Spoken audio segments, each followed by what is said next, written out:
Hey guys, Footy Focus Podcast, episode 15, round 14 review and round 15 preview. Yep. Hey guys, we're close to the pointy end of the season. I think some teams only have three more games left. Yeah, I think we're heading into the second footy frenzy. So, yeah, what are we today? 31 August. So, what's the grand final? 24 October. So, less than 2 months left, I guess, of the whole Yeah, season.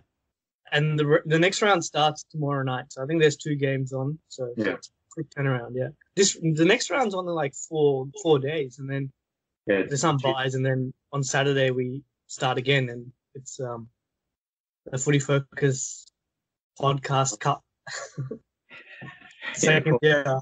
So we were one up. So we'll see if Port can even the ledger. Yeah, have to win by 100 points to even the ledger. Yeah.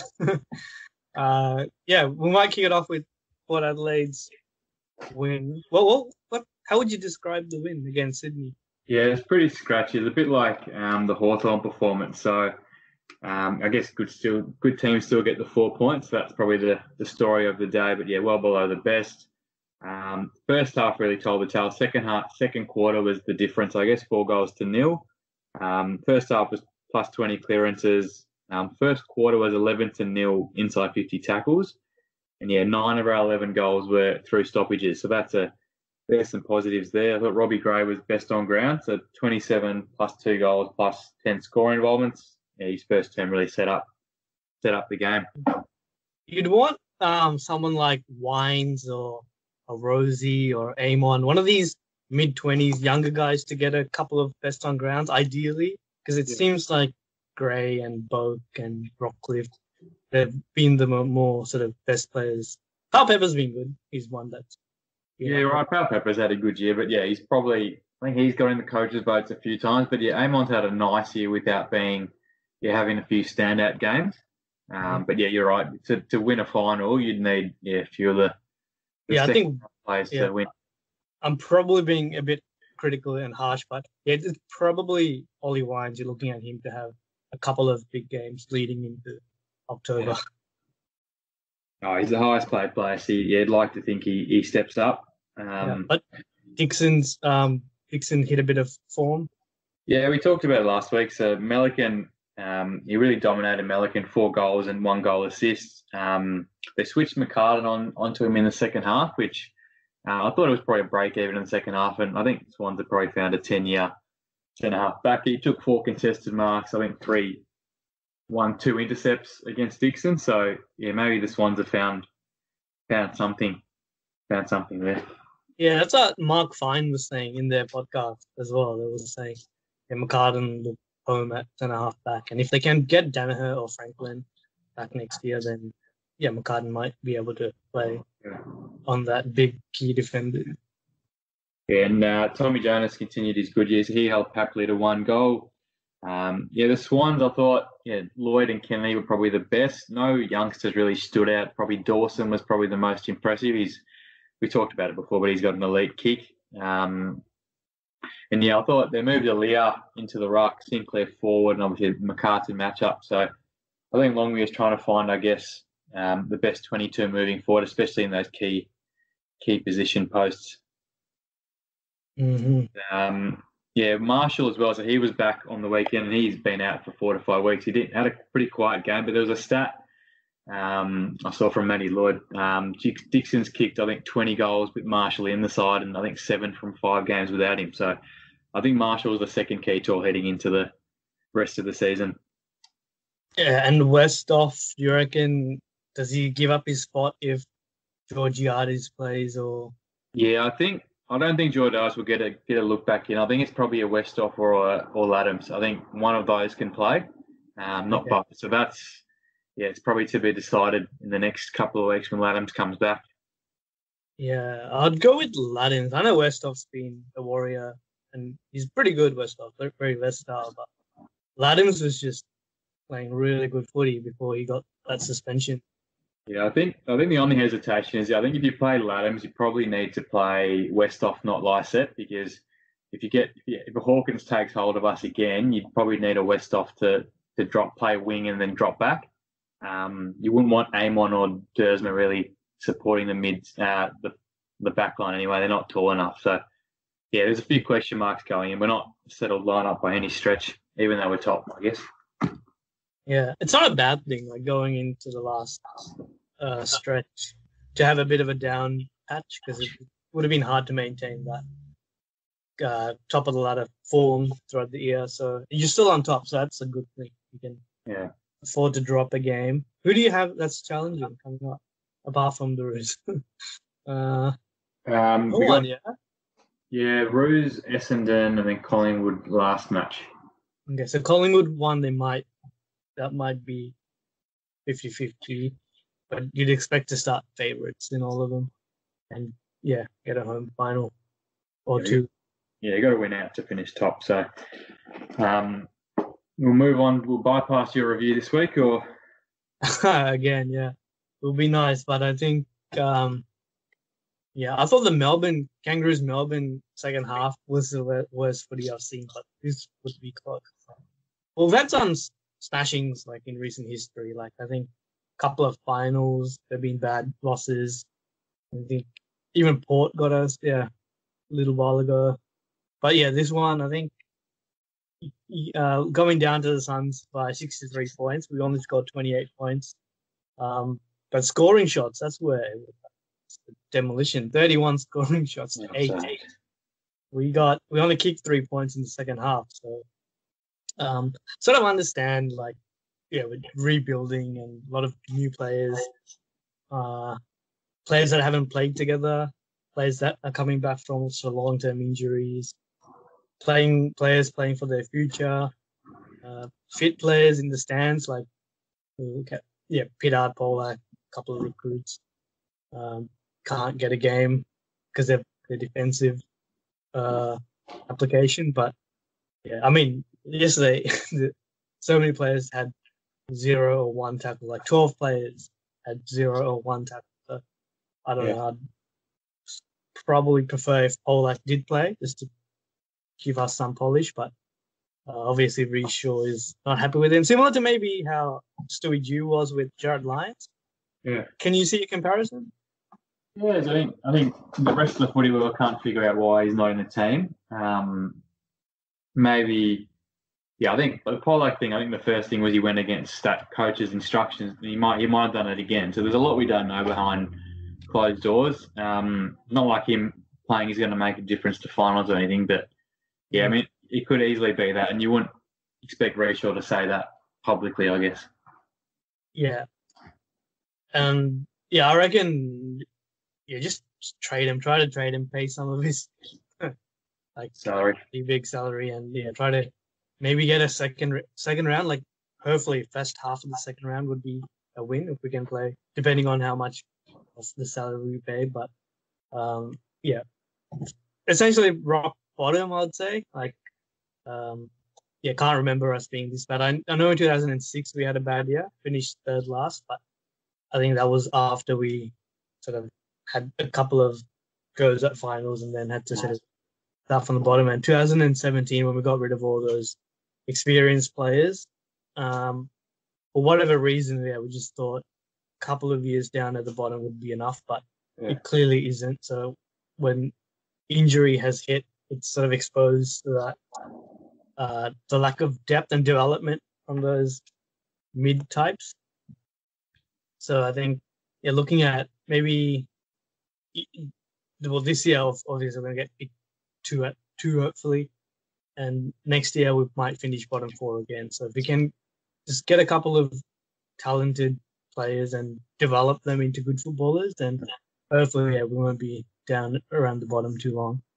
I guess what the disappointing thing is the game plan still and tactics. Sort of almost see that as a bigger issue than the talent. Because you can have all the talent you want, but if your game plan is just to chip it around the back line, move the ball slowly to the wing, and then bomb it in to the forward line, and then the pack goes up and get rebounded out, then I don't think it doesn't matter if we pick Marcus Bontempelli at 4 and the next year if we get a Chris Judd, it's going to be the same sort of average team. So I think What do you think it is? Do you reckon another summer with Risho and the coaches just like, working on the game plan might help? Yeah, I was going to ask you. You reckon? I guess letting go of. I know. I guess yeah, it's not just the Roos, but the Roos let go of a few assistant coaches. You reckon that's had an impact on game plan? May not so much game plan, but game plan execution, or It must be a combination of things. Yeah, maybe even just being in a hub and losing. I think that could be compounded. Like the players could mentally not just be there and switched off. We look pretty cooked as well, like pretty tired on the weekend, and we haven't been rotating our players as much as other teams because we're sort of limited. Playing a lot of kids, and a couple of them were injured, so they didn't play.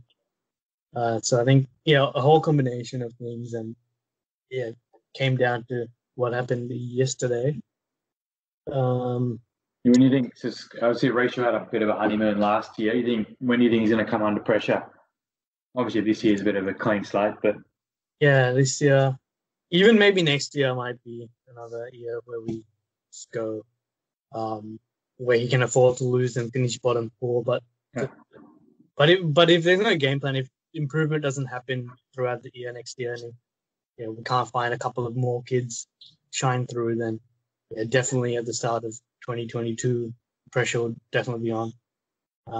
Potentially even end of next year if we're still sort of at the bottom. But I think he still deserves a full go at it. But we just got to be ruthless a bit. I think maybe seriously look at trading a guy like Ben Brown and try to move Polak, but do something. Like I saw an article about Alistair Clarkson. He was saying that the wins aren't as important. It's about a win would be valuable, but it's more about the future. So, true. What do you think he means by that? Like, is he tanking or is he? Oh, not so much tanking. I think as long as you're seeing development in the list, like you'd rather players progress. Like LDU's had probably his first injury interrupted year. There's a few other players, like you've mentioned Hosey as well. Like there's players you can take moving forward. So as long as you got like a batch of players that are developing and have made progress, you probably prefer that than the odd win here and there. Yeah, I agree. And I think Rishaw has been doing that. So Sean Higgins hasn't been in centre bounces as much. Yeah. Even Goldstein has started on the wing sometimes. So, I think the commentator is calling for Shaw to play Higgins in the middle just because he's that class. Yeah. I think it's not necessary. I think if we want to move to the future, then I'd rather see Dumont, Anderson, and Simpkin in the middle, or just have some experience. Like I don't want to see Simpkin, Davies Uniacke, and like Scott. I don't want to see three kids under 22. I want to see at least one experience. So like do that going forward. I thought Ed Vickers-Willis and Tom Murphy were okay yesterday. If there was any positives, I think those two showed a bit. Especially Ed Vickers-Willis. If he can get his body right, I'm sure he's your best 22 all day of the week. So hopefully he can maintain his spot. Otherwise, just turnovers and inability to transition Gold Coast moving the ball. Like Ainsworth had his career best game, and I think I messaged you before. Like Rankin was going to have a big game. He started off well, sort of didn't keep on going, but he should have had 2 goals in the first quarter. And we just have an inability to stop those quick forwards and the ball carriers of opposition team. So in terms of players, you got a few experienced players there. Would you let go of a few or keep some of them? What's the? I think our defense is looking like a dog's breakfast. Seriously, we just got even Tarrant was making mistakes, and he can't do it all himself. He needs support for the midfield, but the defense looks pretty weak. Ed Vickers-Willis, he was good, but he's 10th game or something. Majak Dor should be a backman, but he wasn't. I think he's coming to the end closer than most people think, so he might not get offered a contract after this year. Marley Williams is 50-50 to stay on, and I think one of McMillan or Pittard can. That's 2 people, not Pittard. J-Mac or Pittard can stay. So I think need a few fresh faces in defense. And I think, did you see the article about Aiden Core might be potential trade target? Yeah, I saw there's a few clubs circling. Speaking of the back line, he's fit right in. Yeah, I think so. He's 26 years old, so maybe it means we can play Walker forward with Larky, and if we do trade Brown, then that might be potentially how we set up next year. Core Tarrant, Larky, and Brown, Walker. Um, yeah, and yeah, that's about it. I think we just need to find more confidence. I think it's not as bad as it looks. Like, uh, I guess Port looked bad a couple of years ago, and then you drafted well, and things are looking. Yeah. I mean, I was going to mention, like, even 2012. I think it might have been Chad Collins' last game, lost by 100 plus. I think we were 10 goals down at quarter time, and the next 2 years, like the year after that, we won a final, went close to the Cats. The year after, we made the prelim and went close to the Hawks. So it can turn around quick. Richmond lost by 100 points, I think, the year before they won the flag as well. So you got to get draft picks right though. Like that's absolutely critical, and trades and that process. Yeah, I think so. Yeah, we've got a new recruiting team now. There's Luffy and Scott Clayton and Rawlings, obviously. So I think they did a few creative things last year with the Demons trade. So maybe they can flip pick 2 into more picks.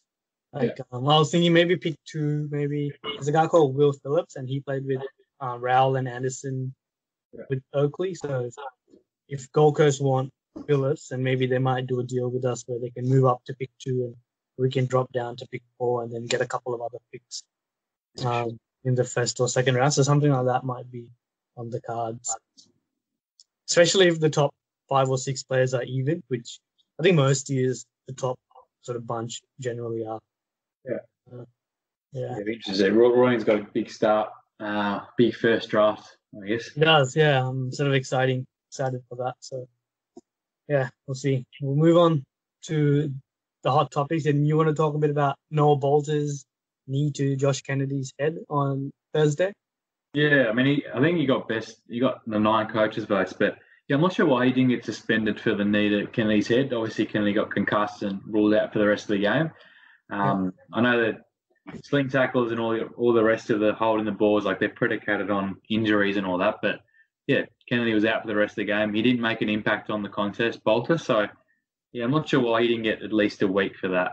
What was your take? I didn't see it live. I wasn't watching the game, but I had a look and just first look at it. It just looked like an accident. But I think the fact that he was just going for the ball. I know he was going for a mark and it might have touched his finger or whatever. But was it called back? Was it a free kick? No, play on. So it wasn't a free kick.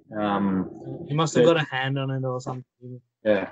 If it wasn't, because the ball did go above and it didn't look like he touched it, or he could have got a finger like that. But yeah, I think it's just one of those unlucky things. It's unfortunate Kennedy. I think that put off their structure because they were already down to Waterman and Toscal. So yeah, did help when Grimes was out on the other side as well, so it's probably evened out. But pretty cool. Missing 3 sort of key pillars, and you lifted up to Darling and Brian. So yeah, but were you surprised Dylan Grimes and Boston got off their staging charge?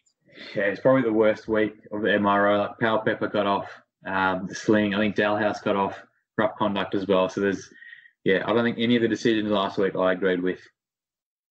So much grey area. I think if the decisions went the other way, there'd still be a bit of discussion about it. But I think they got to clear it up and try to get the rules as black and white as possible.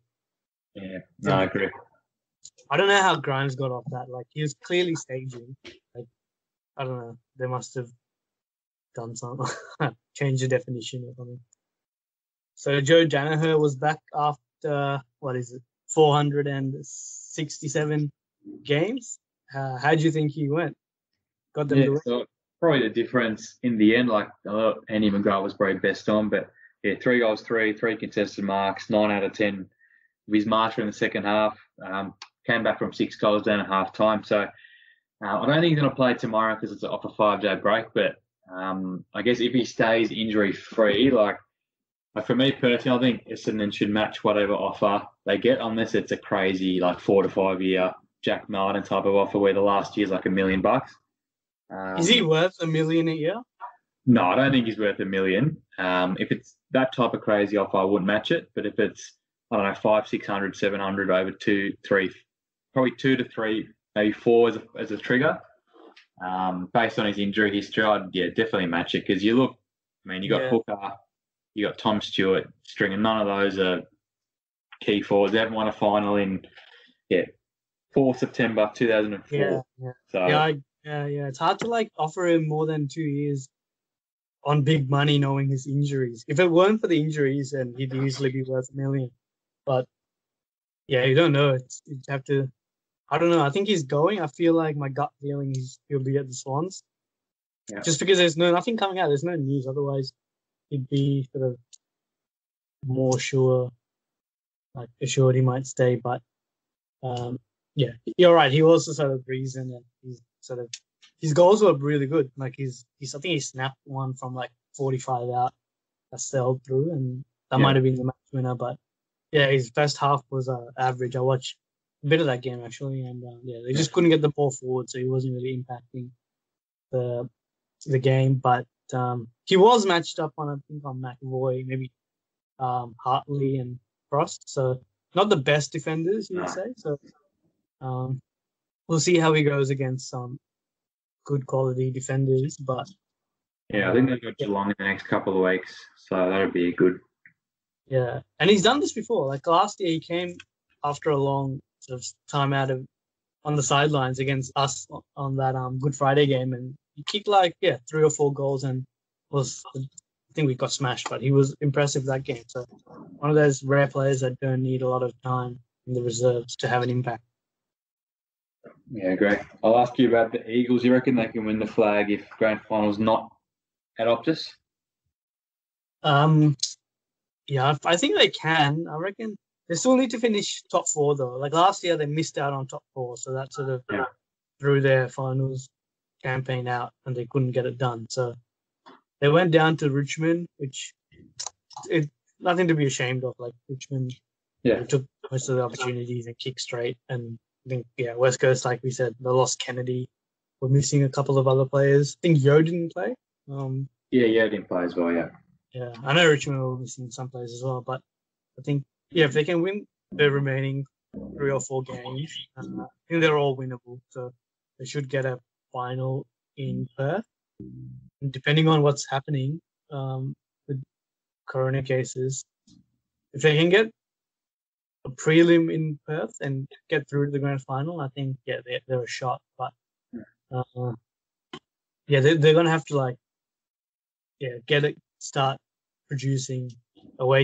Are you confident they can I don't think they can win it if it's not in Optus, because they're 7-0 in WA, 2-4. All the losses have been away from their home. So they've lost. They've only beaten the Crows and the Saints too in Queensland. They're not the best as well. Yeah, that was their last 2 games before flying back. But I think they're more confident now. Maybe they are sort of in a bit of form. So it wouldn't surprise me if they started to string a few and sort of win the rest of the game. Did you hear about them wanting to sell their last game to Kangaroos? Yeah, I was going to ask you about that. What's the financial windfall there? So apparently it's like 700 to 800,000 we get, North Melbourne get of that. But I did read an article that the AFL has knocked it back. So okay. It's a win-win for both clubs, but I think it's probably to do with the quarantine period, maybe. Probably. I'd assume so, yeah. Maybe it's too complicated with that, but if it was possible, then I'll do it. Yeah, we have nothing to lose. We're happy to sort of take that and fly over, play there. We'll probably lose wherever, so would have been a win-win situation, but AFL aren't allowing that. Noah Anderson, one of the guys that played well against the Roos, you reckon he's the head or the favourite for the Rising Star? According to the bookies, he's not the favourite. He's 3rd favourite, but I think he should be the favourite. He was 2nd best on ground yesterday, And he's had a good month. Like he had a quiet game a couple of weeks ago. I think it was against Carlton. But yeah, before that and yeah, yesterday's game he was really good. So he's so Caleb Serong's first. Serong's played 9 games. Anderson's he hasn't missed a game yet. Yeah. And Anderson's he's had 15 or more touches 9 times, whereas Serong's had it 5 times. Yeah. I think I don't think Rankin has been consistent enough to be in the conversation. He probably had the first 2 games are good, like special, but after then he hasn't. Now he had 1 okay game since then. Yeah, and I don't think, and it's his second year too, so I'd expect if a second year players to win it, they need to be really good. So I think I'd go with Anderson. I think if it might come down to the next 3 or 4 games, if Anderson can produce what he has been and Serong maintains what he's been doing, then it I think Anderson will be a worthwhile winner. What do you reckon? Yeah, I think the thing holding Serong back is he hasn't played the full year. Like, from when he started, he's been the best player, but yeah, you can't penalise Anderson because he's played the full year, hasn't been dropped. Yeah, been fairly consistent. So yeah, I think Noah for me too. Yeah, he's coming third. Like I said, third in the betting. So I wouldn't be surprised if he shortens a bit. And do you want to talk through our All Australian team at the moment? So this might change a bit from now and last round, but maybe you can talk through the back line and I might do the centre and the ruck. So fullback I had Brandon Maynard, Tom Jonas as the fullback and captain, Brad Shepherd. Yeah. So sorry. Yeah. So you did most of it, but I had a look and I agreed, and I made a couple of changes. Yeah, a few changes, but yeah. So I agree with Jonas captain, so I like that, and pretty happy with the back line. Sorry, I think I cut you off. No, you're right. So I had halfbacks. Yeah, so I had Ridley, Harris Andrews, and your favourite Luke Ryan. Yeah. Freo, he's been good. I think it's his debut. Same with Ridley. So yeah, it's pretty. Yeah, I agree with that. Like, I haven't seen much of Shepherd. I'm just assuming he's been consistent as always. Out of that, I agree with Jonas as captain. I don't think anyone will have Jonas as captain. Like it's I don't think so too. Yeah, the centre line got Managola, Travis Spoke, centre, and McGluggage on one of the wings, and in the ruck Natanui and Neo and Petrarca, which you can't deny any of those 3. Natanui, Neo, Petrarca will probably end up being. I think they're the lot. I mean, Neil Petrarca probably 1, 2 in the Brownlow, Folk maybe 3, and Natanui's probably had the most impact of any player this season too. Yeah, and the halfbacks, forward line. So we have Jack Steele, Charlie Dixon, and Dusty. Yeah. Man, full forward, Butler, Hawkins, and Bolton. So I think we disagreed about Martin and Martin's probably the only one we disagreed with actually. You didn't have Jack Steele, so I had to squeeze him. There you go. Yeah. So, I put him on a forward flank. He's a midfielder, but I don't know. He might not make it, but I don't know who's going to replace him. Like I can't think anyone that jumps out there. Like McGluggage, if he plays there, maybe we can swap Steele and McGluggage. But again, there's always a lot of midfielders that play better than half forward flank. So that's why Martin sort of got in. I think you might have had Martin. Yeah, I did have Martin in, but yeah, he was one of my unlucky omissions. But he's had probably the best 7 weeks of anyone. Yeah, it's not even that. It's just his ability to go forward and hit the scoreboard. Like there might be, I reckon Duncan or Andy McGrath, Simpkin, they might have had better midfield minutes, but there's other midfielders better than them. But Martin has that forward mid, you can't sort of say no to. Yeah, and I agree with Bolton. Yeah, and interchange we had Goldstein, Guthrie, Taylor Adams, who I didn't have, but he should be in there like you, and Fife. Yeah, I wasn't sure about Fife. He's been good, but maybe it's just because sometimes we have such high standard of these superstars that